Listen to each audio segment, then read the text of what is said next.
Hello everyone, welcome to another episode of Daily News Decoded by NEXT IAS.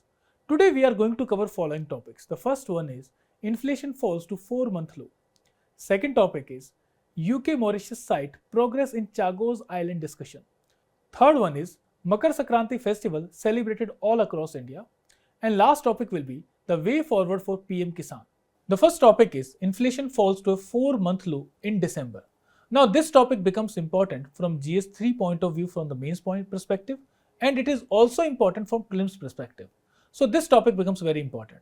Now inflation is a macroeconomic parameter, and this macroeconomic parameter decides the policy rates in an economy. The policy rates are going to affect the money supply in the economy. If the policy rate is relaxed, that means it is decreased, then the loan rate is going to decline. The loans are going to become cheaper and money supply is going to increase. This increase in money supply will lead to more expenditure and more demand in the economy. This more expenditure and more demand in the economy means that there will be more production in the economy and there can be a rise in the GDP growth rate. However, a tighter monetary policy or policy rates, increased policy rates are going to decrease the money supply in the economy. And this decrease in money supply in the economy is going to affect the expenditure as well as the demand in a negative manner.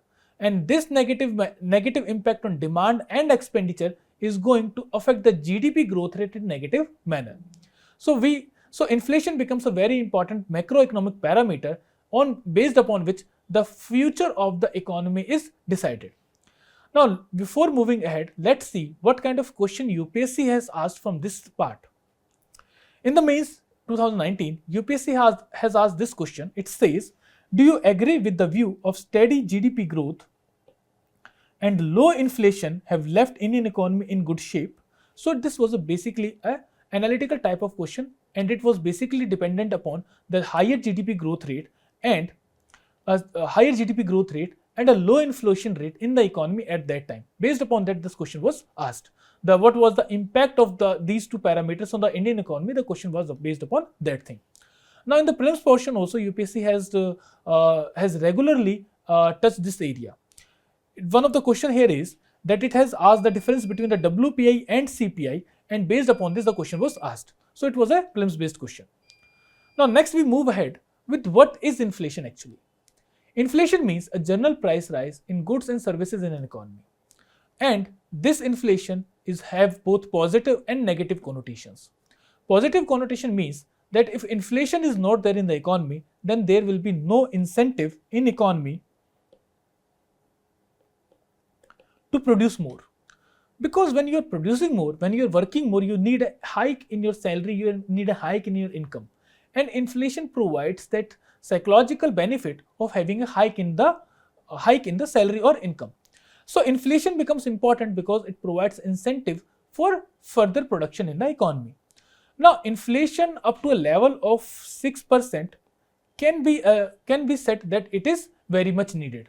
But if we say we need a inflation which is in the range of 3 to 4%, or you can say 3 to 5%. Above that and below that, there are going to be negative impacts.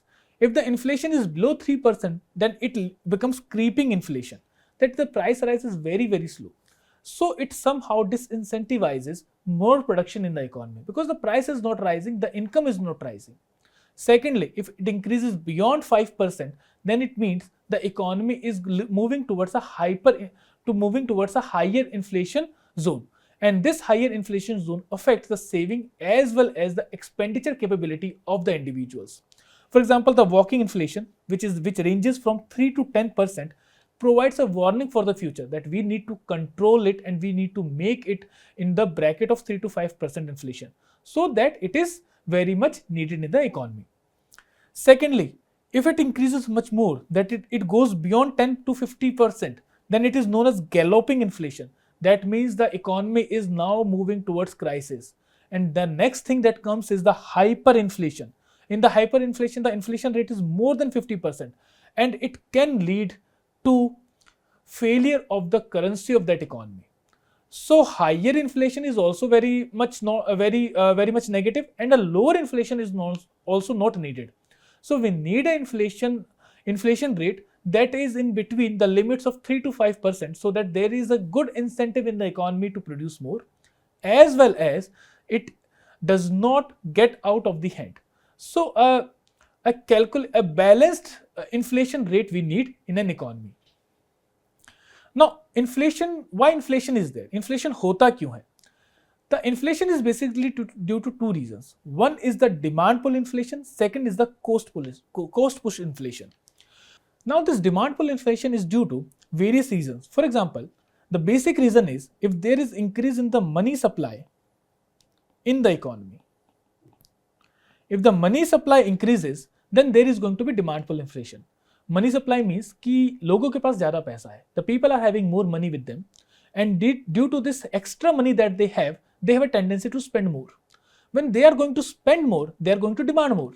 That means they are demanding more from the production units. So with the increase in the demand, there is going to be price rise. If you want to understand from the demand supply balance, we can understand from this graph. This is your demand supply curve.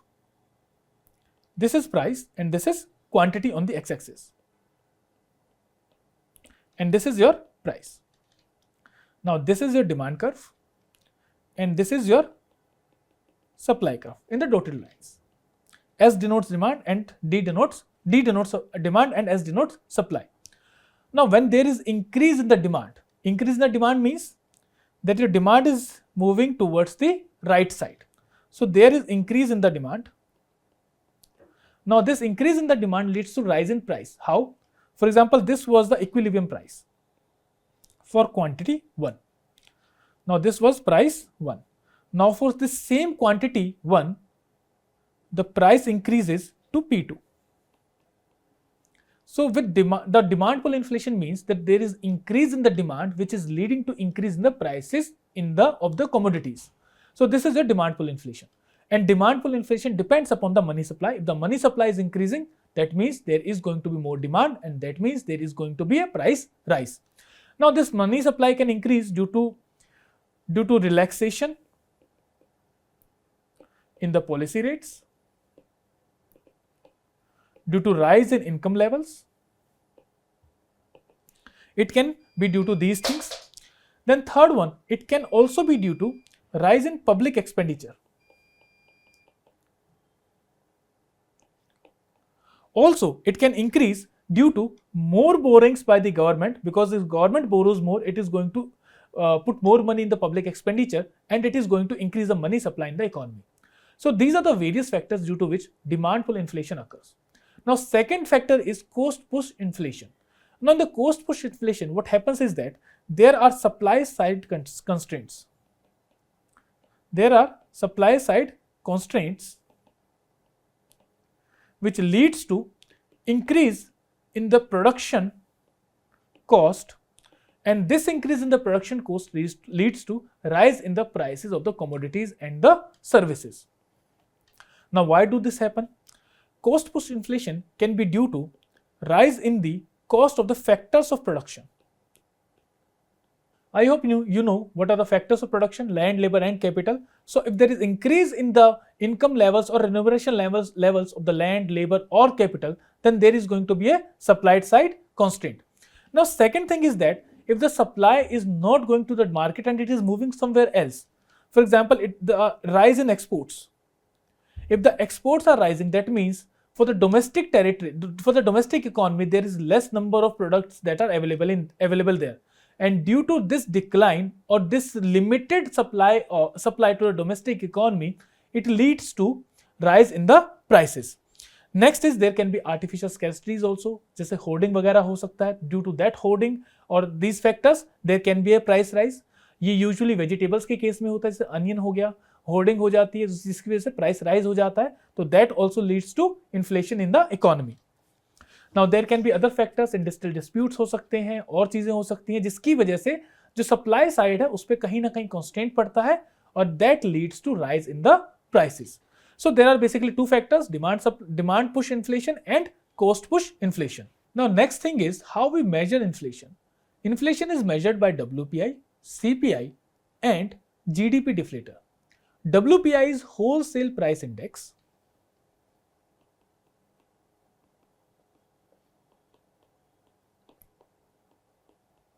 CPI is consumer price index and GDP deflator is nominal GDP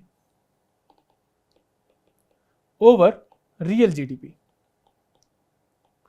This GDP deflator measures the inflation for the whole year, that is for the last year. So this GDP deflator can only be calculated when we have the GDP figures for that particular year.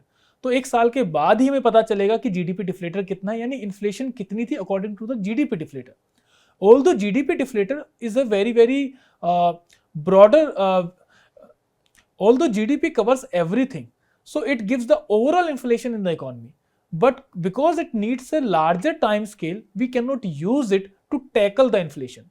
To tackle inflation, we need the inflation measures which can be calculated on monthly, weekly basis. So we have CPI and WPI which are calculated on monthly basis, and every month the CPI and WPI figures are released by the CSO. So CSO releases the CPI figures every month. Now, what is the difference between WPI and CPI? See, WPI is the wholesale price index. So it measures the inflation at the wholesale level, whereas CPI measures inflation at the retail consumer level.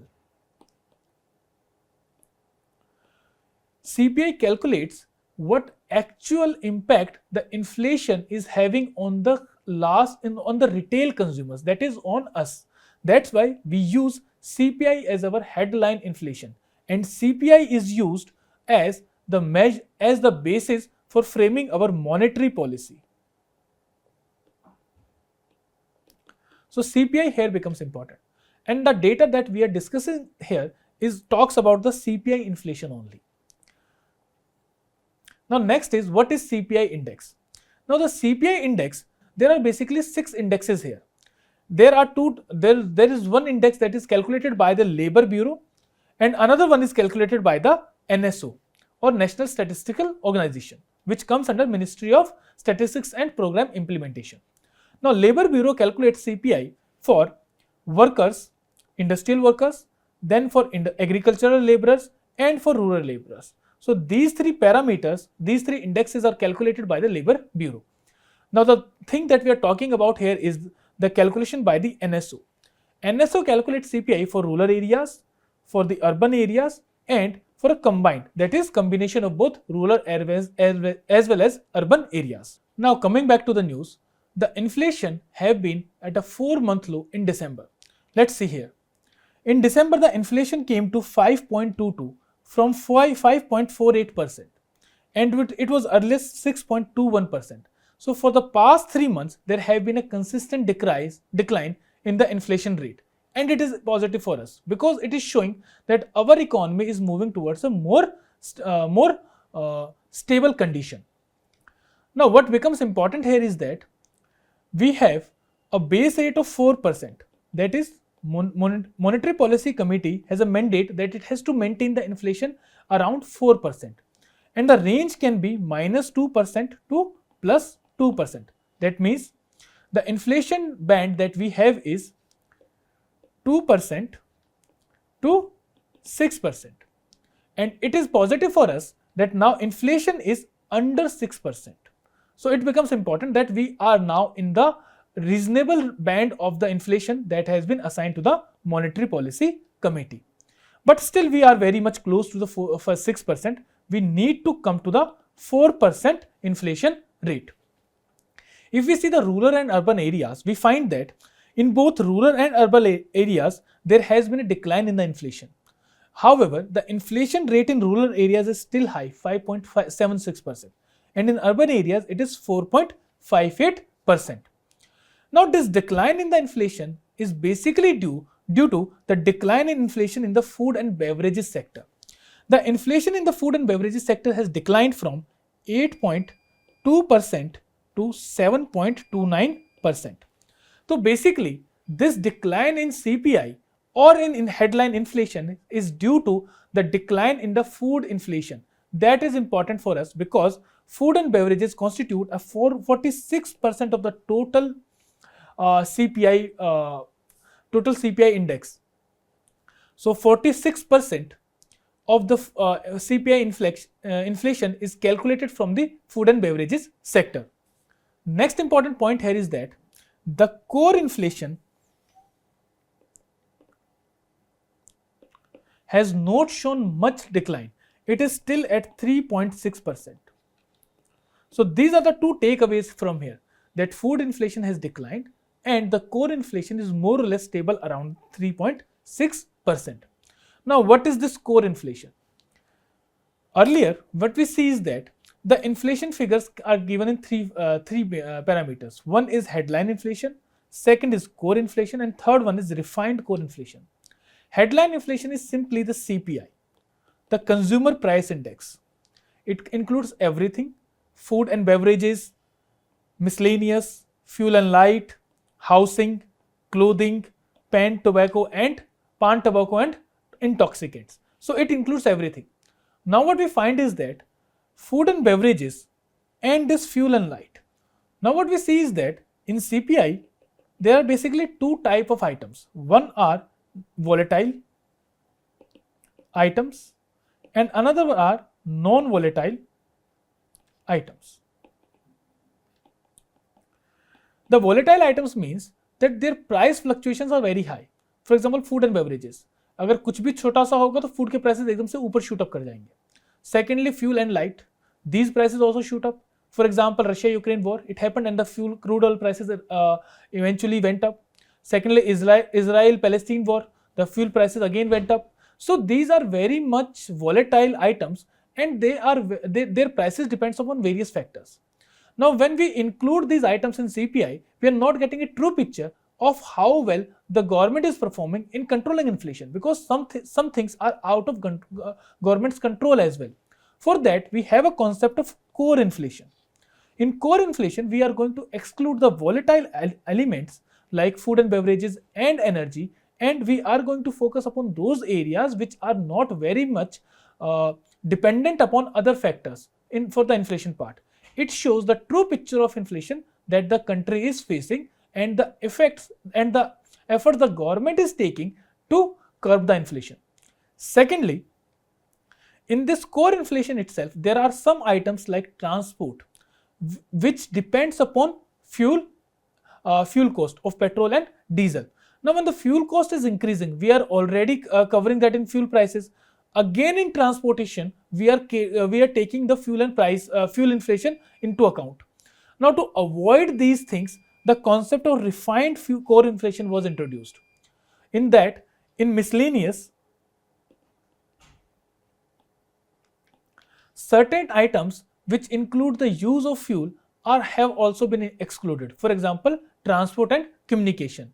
Now, in the refined inflation, in the refined core inflation, we are excluding volatile items as well as certain items from miscellaneous item list which include these volatile items. So it becomes a refined core inflation. So this is the basic difference between headline inflation, the core inflation and the refined core inflation.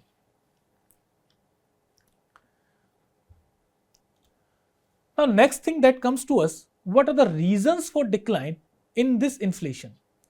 Now earlier we have seen that the inflation is due to basically two reasons. First is demand push inflation. Second is cost pull inflation. Now there has been a decline in the inflation. उसकी वो क्यों हुआ है? First of all, the basic reason is moderation of the food prices, and this moderation is basically due to the good monsoon season that we had this year. It has increased our production and it has moderated the food prices. For example, food prices of perishable items, it declined to 26%. The inflation declined to 26.56% from 29.33%. The cereals, it has also saw a decline to 6.5% from 6.88%. This is the inflation rate that is showing the decline. Then pulses also show a decline in the prices. Now there are certain items like milk which were more or less at the same rate, the inflation rate was same. Then oil and fats, their prices have actually increased. They have shown a high rate of inflation at 14.6%. Next is fruits.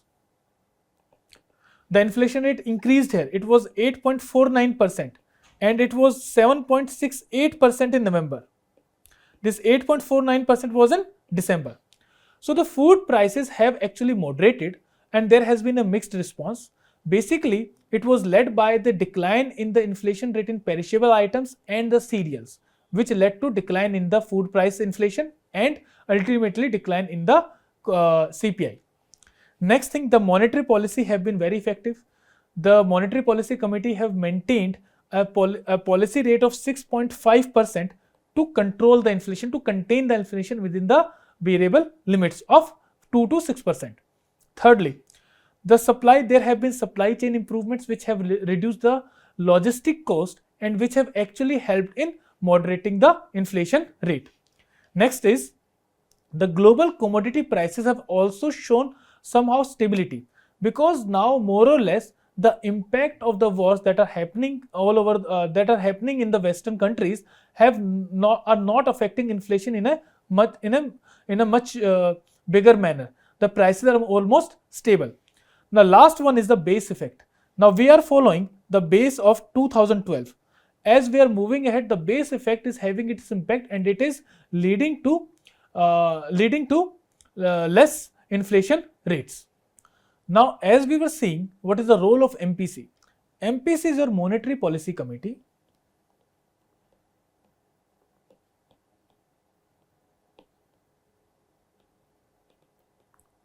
And this Monetary Policy Committee was formed after the amendment in the RBI Act of 1934 through the Finance Act of 2016.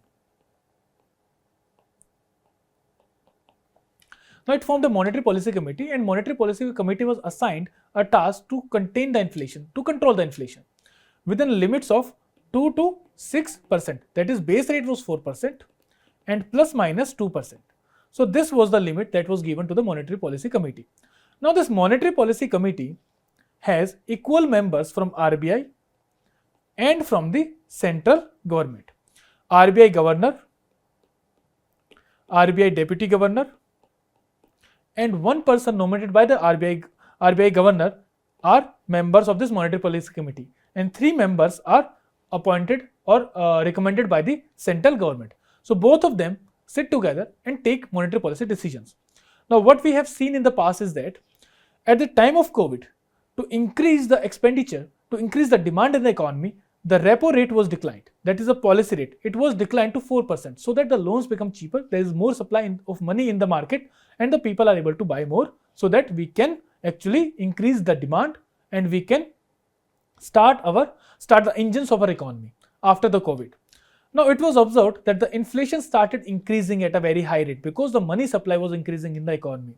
So it led to taking a tighter policy stand by the RBI. In the tighter policy stand, what RBI done was that it increased the repo rate to 6.5% between 2022 to February 2023, and it has maintained this policy rate till now. So it was increased between 2022 to 2023, and this policy rate has been continuing till now, till 2025. That was the last meeting of the MPC. The policy rate was 6.5%. Now the question comes is that what MPC is going to do next, because we have the next meeting of MPC in February 2024, and this is the data that MPC is going to consider to take its new stand. It is going to decrease this 6.5% repo rate or it is going to keep it same, because inflation is showing a declining trend. That means repo rate can be decreased. But however, there are other factors which are not allowing RBI to take that stand, that RBI has to consider. Now what are these factors? The other factor which MPC is going to consider is rupee depreciation.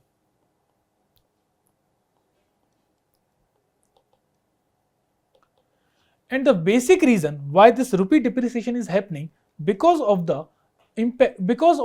activities that are happening in US. US macroeconomic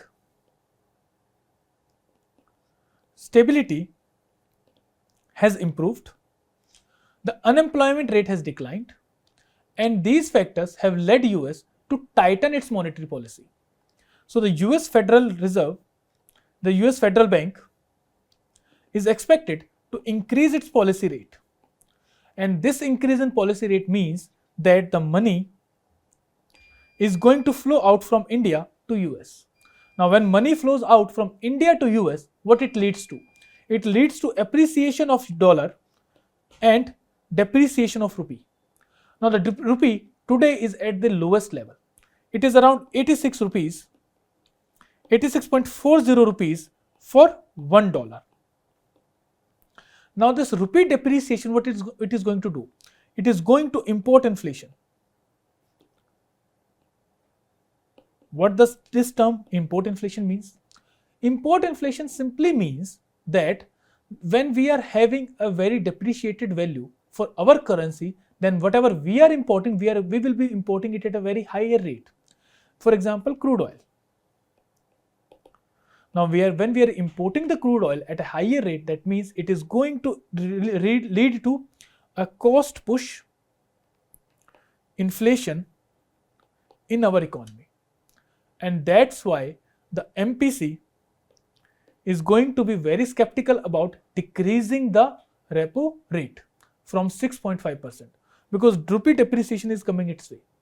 Now, rupee depreciation is leading to erosion in our forex reserves also. Our forex reserves have declined from $701 billion to $634 billion as per the January 3 figure. So that is also an area of concern for us. So that becomes important for MPC to consider. Now, another factor is which MPC has to consider is the growth rate. RBI has itself downgraded the growth rate of India to 6.6%.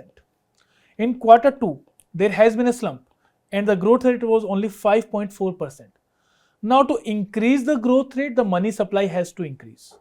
However, to contain the imported inflation, the inflation rate the repo rate has to be kept at constant. Now, this is the very pertinent dilemma which MPC is facing. On the one side, the rupee depreciation is there. On the another side, the growth rate is declining. So, whether it has to cut the policy rate or it has to be kept same, that is the question which Monetary Policy Committee will be facing in the next coming meeting in February 2024, and that will be important for us. Also in February, the budget will be coming. So with this, we move to the next topic. So with this, we come to the practice question. The question says, examine the impact of rupee depreciation on inflation and suggest measures Reserve Bank can take to mitigate its effect. Discuss the challenges faced by RBI in balancing inflation control with the economic growth. So practice this question, and with this we move to the next topic. Next article is UK Mauritius site progress in the Chagos Island discussions. This comes under International Relations of the GS2 paper. Chagos Island are situated in the Indian Ocean 500 kilometers away from Maldives.